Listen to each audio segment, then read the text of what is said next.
Hello student, good morning.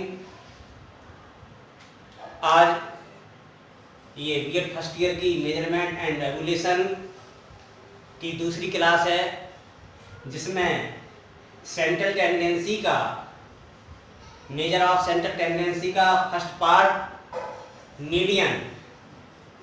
इसके पहले शनिवार को हमने मीन के बारे में लघु विधि या कल्पित मात्र विधि से हमने अवर्गीकृत या वर्गीकृत आंकड़ों से सॉल्व किया था, जिसमें अवर्गीकृत आंकड़ों का जो थोड़ा मिस्टेक हो गई थी, वहाँ 6.5 लिख दिया था, वहाँ 8.5 लिखना था, थोड़ा मिस्टेक हो गई थी।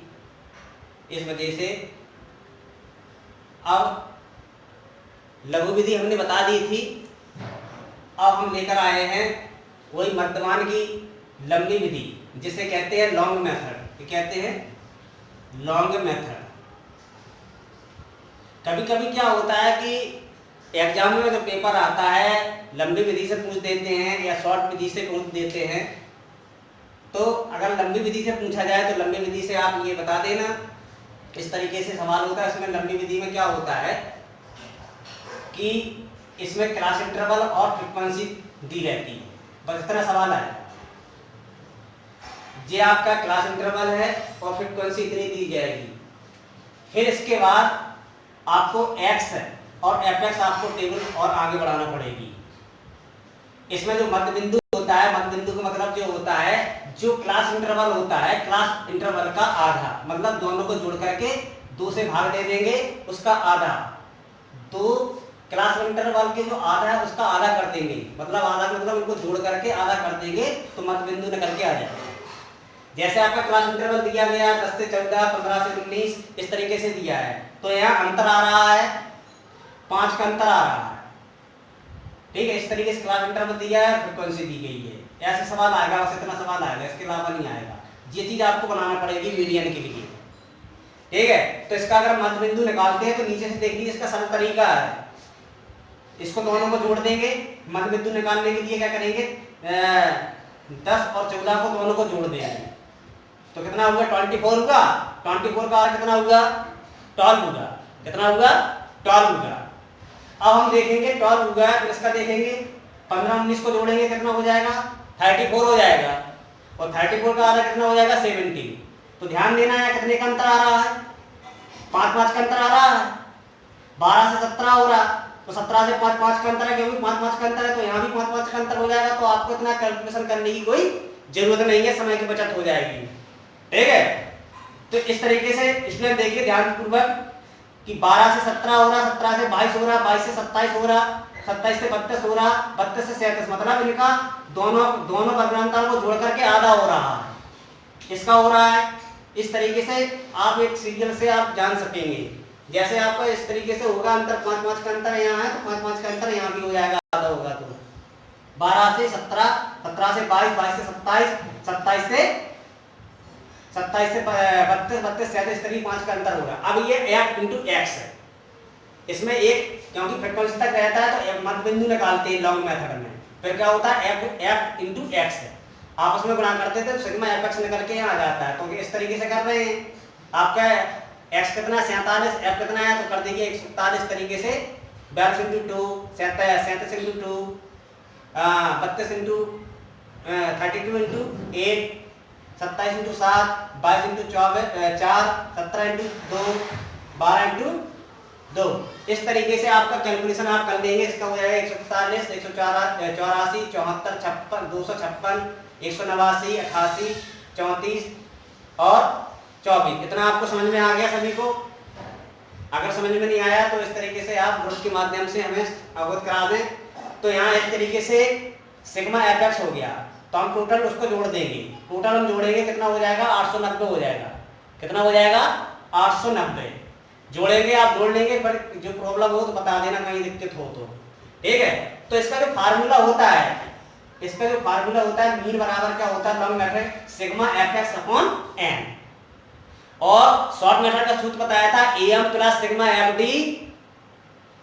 F D upon N into C I. वो आपका शॉर्ट मेथड का है, वही कल्पित मात्र विधि का है। लेकिन लॉन्ग मेथड का सूत्र आपका ये है, जे याद कर लेना।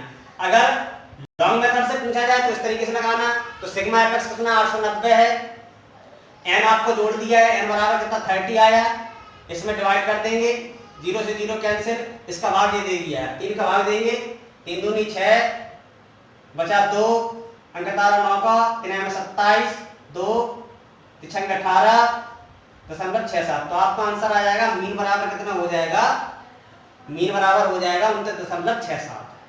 ये आपकी एक तरीके से मीन आया, मीन की गणना हुई। ये आपका क्लास इंटरवल से सॉल्व था लर्निंग विधि। कभी कभी क्या होता है, क्लास इंटरवल नहीं दिया रहता, हम समझा रहे हैं, आप समझ लीजिए, उसमें क्या होता है प्राप्तांक दिए जाते हैं और फ्रीक्वेंसी दी जाती है। प्राप्तांक और फ्रीक्वेंसी दी जाती है, तो प्राप्तांक ऐसे यहाँ इस तरीके से यहाँ इतना है, जैसे कि यहाँ 12 है, प्राप्तांक दे गए, क्लास इंटरवल ने दिया, फ्रीक्वेंसी दी है, और कह देंगे कि मध्यमान निकालिए, तो क्या करेंगे, इसका f इंटू एक्स हो जाता है, सीधा क्या हो जाएगा, जो आपका प्राप्तांक है, प्राप्तांक गुणा, तो यहाँ एक तरीके से प्राप्तांक दिए रहते हैं और फ्रीक्वेंसी दी जाती है, तो सीधा इसका जो निकाल लेंगे, उसमें मध्य बिंदु की जरूरत नहीं पड़ती है। जैसे मैं आपको एग्जांपल दे दें थोड़ा,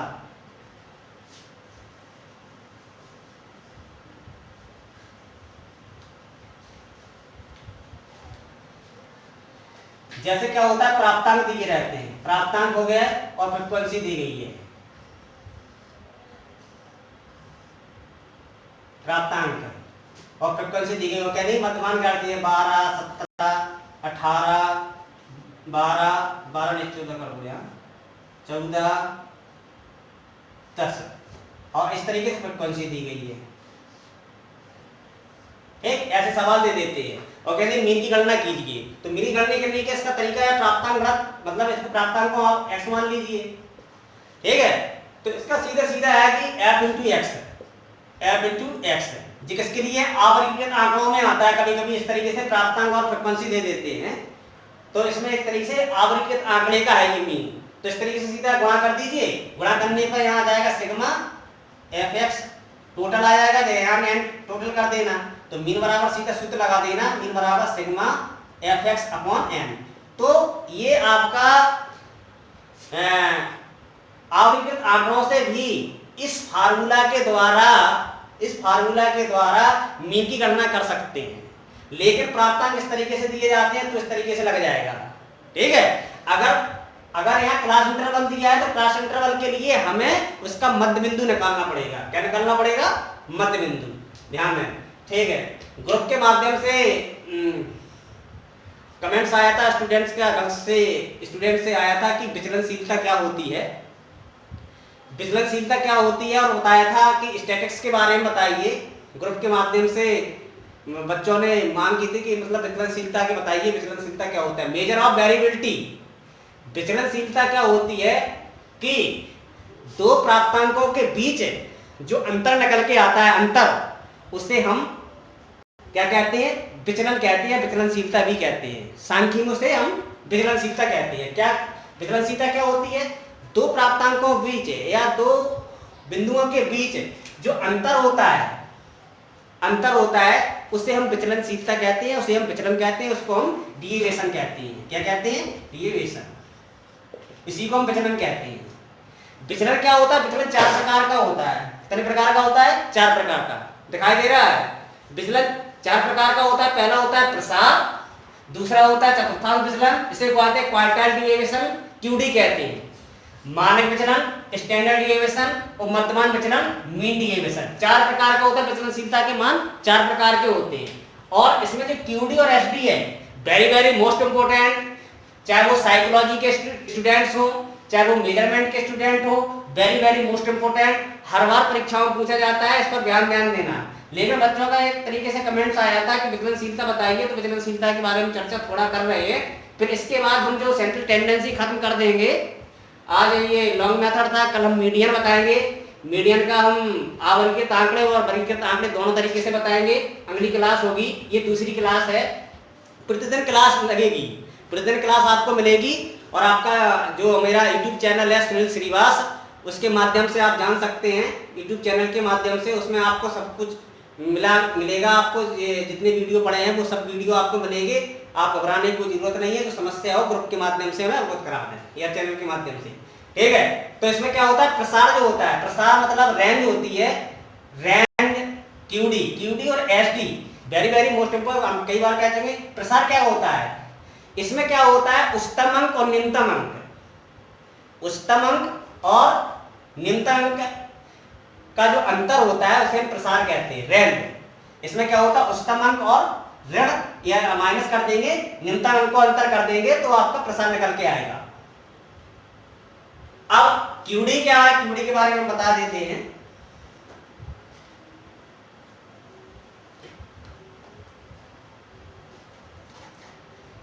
प्रसार क्या होता है, प्रसार को कहते हैं रेंज कहते हैं, इंग्लिश में रेंज कहते हैं। तो इसमें क्या होता है उच्चतम अंक होता है, उच्चतम अंक ऋण निम्नतम अंक, ये फार्मूला है।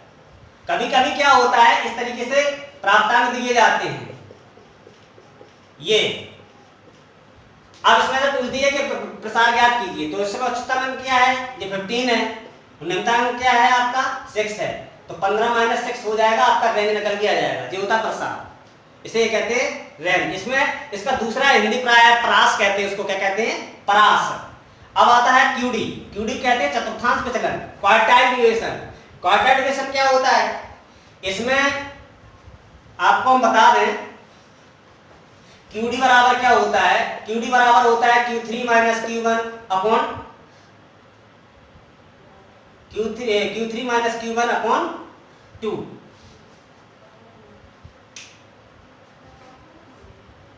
Q3 - Q1 अपॉन 2 होता है। क्यूडी को मतलब क्वार्टाइल डिविएशन कहते हैं। इसमें क्या होता है, इसकी जो परिभाषा बहुत सरल परिभाषा है, आप सूत्र के माध्यम से हम याद कर सकते हैं। इसको हम याद कर सकते हैं, कह देंगे कि चतुर्थांश विचलन वह विचलन होता है जिसमें चतुर्थांश तृतीय और चतुर्थांश प्रथम के अंतर का आधा क्यूडी कहलाता है, यह चतुर्थांश विचलन कहलाता है। चतुर्थांश तृतीय और चतुर्थांश प्रथम के अंतर का आधा चतुर्थांश विचलन कहलाता है। परिभाषा याद करने की कोई जरूरत नहीं है, सूत्र के माध्यम से परिभाषा याद करिए, क्योंकि मेजरमेंट पेपर है, आपको ये टेक्निकल पेपर है, इसमें लर्न करने की कोई जरूरत नहीं है। और इसमें हमने पूरा सिलेबस आपको करवा दिया है, जो तरीका हमने पहले उस तरीके से बताया था। आप रिवीजन क्लास चल रही है, ये समझो, ये आपके लिए रिवीजन क्लास है, रिवीजन क्लास में आप समझें। तो Q3 क्या होता है, QD क्या होता है, चतुर्थांश तृतीय और चतुर्थांश प्रथम के अंतर का आधा QD कहलाता है। इसमें क्या होता है, Q1 का जो फार्मूला होता है L प्लस Q1 का जो फार्मूला होता है L plus N/4 minus CFB upon F into CI, और Q3 बराबर L plus 3N/4 minus CFB upon F into CI। क्योंकि N/4 होता है, N का मतलब समूह का चरती, मतलब जो होता है ये परसेंटेज पे चलता है। कभी कभी क्या होता है, सूत्र ऐसा हो जाता है परसेंटेज 35 माइनस परसेंटाइल 25 अपॉन 2, इस तरीके से चलता है। 75% परसेंटाइल का मतलब क्या होता है, स्थिति सूचक मान होता है, मेजर ऑफ पोजीशन, स्थिति बताता है कि 100 में से कितनी स्थिति है इसकी। तो इस तरीके से N/4 का मतलब जो है, जैसे N आपका कितना है, N आपका 100 है, इसका हम 4 करेंगे कितना आ जाएगा 25 आएगा। 3N/4 का मतलब 100 माना है, अपन 4 कर देंगे तो कितना हो जाएगा 25 75। तो Q3 कितना आया 75 आया, और Q1 का कितना आया 25 आया। इसलिए यहाँ परसेंटेज 75 और परसेंटेज 25, ये भी फार्मूला इस तरीके से आपको देखने को मिलेगा QD में, ठीक है। और Q1 का इस तरीके से Q1 निकालना पड़ता है, Q3 निकालना पड़ता है, तब जा करके QD निकलता है। और जो Q1 और Q3 है वो मैन मीडियन जैसा है, इसको हम बता देंगे आगे चल के, इसका हम बता देंगे। अभी तो हम बता रहे थे QD होता क्या है, विचलनशीलता पूछी थी बच्चों ने, तो विचलनशीलता के हम बता दिए, प्रसार होता है, QD होता है, मानक विचलन होता है। अब देखिए मानक विचलन,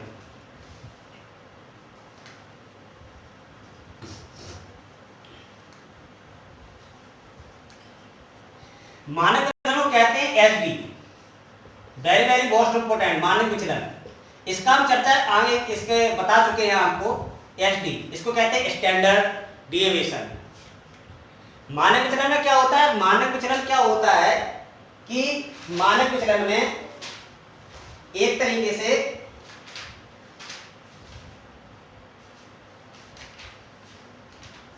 मानक विचलन क्या है, किसी समूह के प्राप्तांकों का मध्यमान निकालेंगे, मध्यमान निकाल करके प्राप्तांकों के विचलनों का वर्ग, विचलनों का वर्गों का जो एक तरीके से उसमें वर्गमूल लेंगे, उससे आपका मानक विचलन निकल के आता है। तो मानक विचलन का जो फार्मूला होता है वो एक तरीके से आप जान लीजिए। फार्मूला इसका क्या होता है, एच डी बराबर जिसे कहते हैं सिग्मा कहते हैं, ठीक है। तो इस तरीके से इसका फार्मूला आपका हो जाएगा sigma F D square upon N minus sigma F D upon N का होल स्क्वायर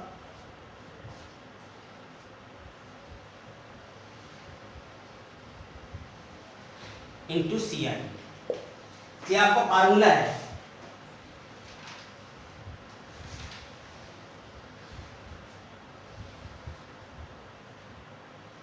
तो इस तरीके से आपका फार्मूला है सी आई इंटू क्या हो जाएगा, यहाँ सी आई है इंटू सी आई। देखिए सी आई क्या है, वर्गमूल से बाहर है, तो हम क्या करते हैं एन निकाल लेते हैं। तो यहाँ हो जाता है आपका C I upon N under root sigma sigma F D square minus sigma F D square. इसमें क्या होता है सिग्मा एफ डी स्क्वायर, इसमें सिग्मा एफ डी स्क्वायर का एफ डी होल स्क्वायर ये है, यहाँ डी स्क्वायर है, यहाँ एफ डी पूरे टोटल में इसका स्क्वायर है। ये आपका फार्मूला बनके तैयार हो जाएगा। मध्यमान विचलन भी आपको बता चुके हैं। मीन डिविएशन होता है, इसका पूछा जाता है सीधा एक तरीके से मध्यमान विचलन किस तरीके से निकाले, आपको बता दिया है। और जहां दिक्कत होगा तब इसका बताएगा तो हम बता देंगे इसको। तो आपका इस तरीके से विचलनशीलता के 4 मान होते हैं, ध्यान देना। चारों हम आपको एक एक करके बताएंगे, जैसे सेंट्रल टेंडेंसी खत्म हो जाएगी इसके बाद हम बताएंगे। और बच्चों ने पूछा था, प्रश्न दिया था सांख्यिकी का अर्थ है। सांख्यिकी का अर्थ क्या होता है, शाब्दिक अर्थ होता है संख्याओं से संबंधित। सांख्यिकी का अर्थ होता है संख्या से संबंधित। और स्टैटिस्टिक्स जो अंग्रेजी पर्याय है उसको कहते हैं राशि संबंधित। पहले क्या सांख्यिकी का प्रयोग प्राचीन काल से चला आ रहा है। राजा महाराजा सांख्यिकी का प्रयोग करते थे एक तरीके से घोड़ों सैनिकों की संख्या ज्ञात करने के लिए, घुड़सवारों की संख्या ज्ञात करने के लिए, इस तरीके से बहुत से आंकड़े इकट्ठा करने के लिए राजा महाराजाओं में प्राचीन काल से सांख्यिकी का प्रयोग हो रहा है। लेकिन वर्तमान समय में सांख्यिकी का अर्थ होता है संख्यात्मक आंकड़ों का संकलन करना। ध्यान से समझना, वर्तमान में सांख्यिकी का अर्थ है संख्यात्मक आंकड़ों का संकलन करना, उसका वर्गीकरण करना और उसकी तुलना करना, व्याख्या करना। ये सांख्यिकी का अर्थ है वर्तमान समय में। लेकिन प्राचीन समय में राजा महाराजा किया करते थे, तो उसमें क्या होता था, घुड़सवारों की संख्या, सैनिकों की संख्या ज्ञात करना, आंकड़ों को इकट्ठा करना, विभिन्न प्रकार के प्रयोगों में सांख्यिकी का प्रयोग हो रहा है। उधर सांख्यिकी का दूसरा रूप है प्राचल। प्राचल को कहते हैं पैरामीटर, कहते हैं इंग्लिश में कहते हैं पैरामीटर। समझ लेना बहुत अच्छी तरह। इसका दूसरा रूप प्राचल है। प्राचल को मतलब कहते हैं पैरामीटर कहते हैं। Very very most important, net की परीक्षाओं में अवश्य पूछा जाता है, टेस्ट पर टेट में भी पूछा जाएगा, इसलिए इसको समझ लेना है। इसका दूसरा रूप प्राचल है। प्राचल को कहते हैं पैरामीटर। और पैरामीटर क्या होता है, पैरामीटर कैसे निकलता है, निदर्श से प्राप्त आंकड़ों को सांख्यिकी कहते हैं। प्राचल क्या होता है, निदर्श सैंपल से प्राप्त आंकड़ों को सांख्यिकी कहते हैं। निदर्श क्या होता है, सैंपल होता है। सैंपल का मतलब होता है कि जनसंख्याओं में से कुछ इकाइयों को चुनना, सैंपल कहते हैं। सैंपल का मतलब जिसे कहते हैं सैंपल, निदर्श कहते हैं। निदर्श का अर्थ क्या आता है कि संपूर्ण पॉपुलेशन से कुछ इकाइयों को चुनना सैंपल कहलाता है। जैसे एक बहुत पुराना एग्जाम्पल है कि एक किसी कुकर में चावल बन रहे हो, तो उसमें से कुछ इकाइयों को कुछ चावलों को देख लेते हैं और पता कर लेते हैं कि चावल पक चुके हैं। तो कहने का मतलब निदर्श वह कहलाता है कुछ इकाइयों को चुन लेना, वो कहलाता है निदर्श। तो इसका दूसरा रूप प्राचल है। प्राचल क्या होता है? निदर्श से प्राप्त आंकड़ों को सांख्यिकी कहते हैं। और समष्टि क्या होता है? समष्टि कहते हैं पॉपुलेशन, और समष्टि से प्राप्त आंकड़ों को प्राचल कहते हैं। ध्यान देना, सांख्यिकी किसे कहते हैं? सांख्यिकी एक निदर्श है। निदर्श से प्राप्त आंकड़ों को, निदर्श मतलब सैंपलिंग से जो प्राप्त, जो सैंपल से प्राप्त जो आंकड़े मिलते हैं उसे सांख्यिकी कहते हैं। ध्यान देना, अब यार क्लियर हो जा रहा। अब आ जाता है, जैसे पूछा जाए सांख्यिकी किसे कहते हैं? सांख्यिकी किसे कहते हैं? सांख्यिकी क्या होता है? सांख्यिकी निदर्श मतलब सैंपल से जो आंकड़े हमें मिलते हैं उसे हम सांख्यिकी कहते हैं। सैंपल मतलब कुछ इकाइयों को चुनना, पॉपुलेशन से कुछ इकाइयों को चुनना सैंपल कहलाता है। और समष्टि मतलब पैरामीटर पूछा जाता है। पैरामीटर क्या होता है? प्राचल क्या होता है? पैरामीटर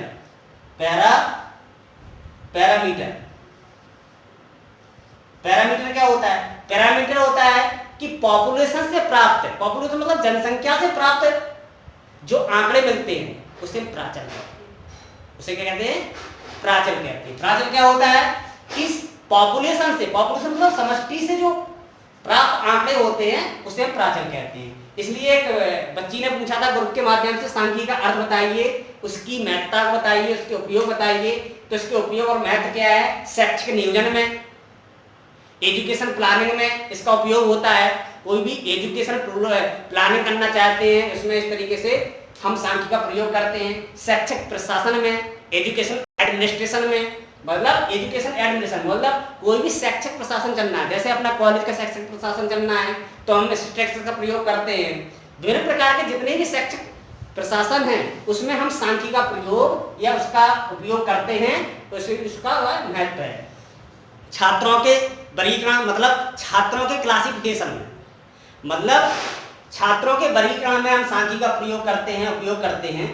मतलब बच्चों में वर्गीकरण करना है। वर्गीकरण का मतलब है वर्गों में बांटना है, गर्ल्स बॉयज में बांटना है, उनके विषय से विषयों में बांटना है, कला साइंस इस तरीके से बांटना है। छात्रों को अलग अलग क्लासों में बांटना है, बॉयज गर्ल्स में बांटना है। वर्गीकरण का मतलब होता है क्लासिफिकेशन में, उसमें हम सांख्यिकी का उपयोग करते हैं। समझ में आ रहा?